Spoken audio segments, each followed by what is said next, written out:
And then dark horses.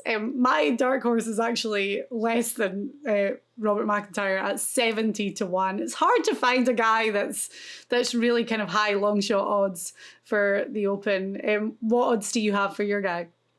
I have a 70-1 also. Do you want me to keep going, or do you want to go? Do you want me to go? I can easily. You go, because you haven't had to go yet. Okay, well, I am very interested to hear what you're going to think about my pick, actually. I went back and forth. He was my first reaction, and I thought, yeah, I don't know. And I went to change it, and I always came back to this guy, so I'm sticking with it.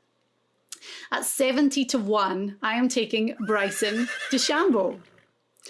Now, I wanted to take a live player somewhere because they are going to be fresh heading into the Open. And I do think that counts for something. The Scottish Open was grueling. Like, it's difficult. The course can really take it out of you.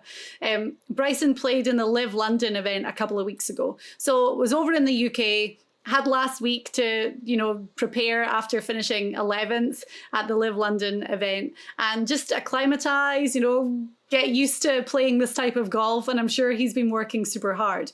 So nice and fresh. I think that's a huge selling point this week. But Bryson's been playing. Live has a great schedule for these players for majors, by the way. It's whether you like it or not. Their schedule to get going into majors is awesome. Yeah. Always rested. We saw what happened with Brooks at the PGA, of course. Mickelson, Masters, they're doing well.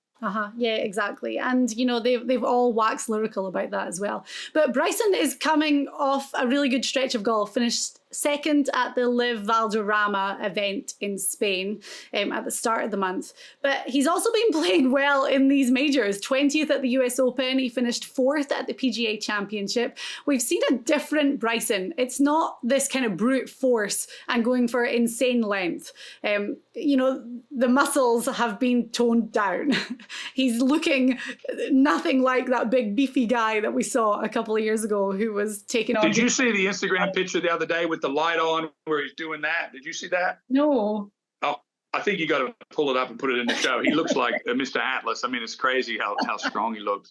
I know. Well, he is strong, but he's also, realized that it's not just all about this crazy distance off the tee. And when I look at his accuracy stats, obviously we have limited stats for the Live guys. We have the major stats, and then we have kind of overall fairways hit distance from Live.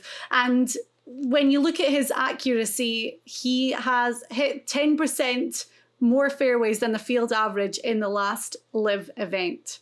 So that's a trend for Bryson that we weren't seeing a couple of years ago. He was hardly hitting fairways, and now he's scaled it all back a little bit. He's playing a lot more accurate. He is playing well and has proved that he can contend in these majors when he's not playing as much golf and he's up against the guys from the PGA Tour. So Bryson DeChambeau at 70-1, I'm going to take as my dark horse this week. Although I don't really know if he's a dark horse. I like that he's working with Dana Dilquist from California. I watch him on Instagram. Dana Dilquist is a superb coach. I'd like to have a lesson from him someday. And he's working with Bryson. He has toned it down and got his swing looking really good. And he's doing a lot better.